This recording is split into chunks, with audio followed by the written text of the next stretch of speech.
fête de Sukkot a un aspect pastoral. Il y a une retrouvaille avec la nature. La fête de Sukkot, c'est fait de branchages, de verdure.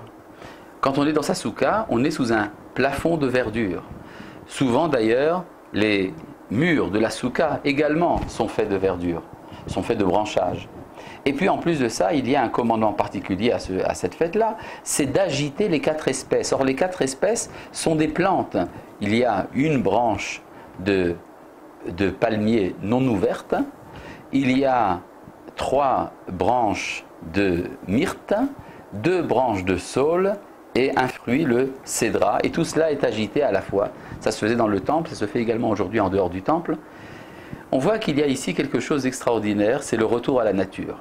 Bon, vous allez me dire, oui, mais la nature, c'est une donnée. Mais vous savez que pour nous autres, les Juifs, la nature a toujours posé problème. Nous avons toujours un peu peur de la nature.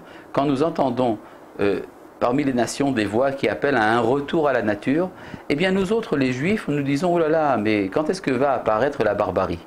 Parce qu'effectivement, souvent, les régimes barbares ont été liés à une aspiration à un retour à la nature. Cela ne veut pas dire que la nature, qu'à Dieu ne plaise, est disqualifiée. Elle est tout à fait valable, c'est une créature de Dieu. Mais nous savons qu'il y a souvent un problème dans le fait de se brancher sur la nature. C'est souvent une échappatoire, un refuge pour l'abdication de la moralité.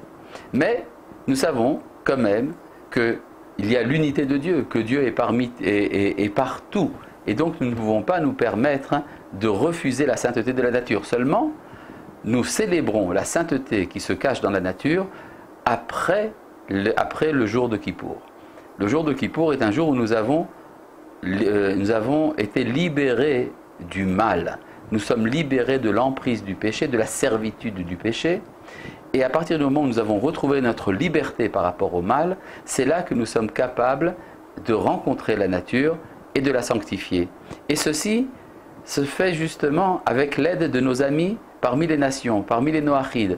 Le Rav Kook, un des grands maîtres du XXe siècle, enseignait que la sainteté de la nature a pour origine les intuitions des nations de la terre.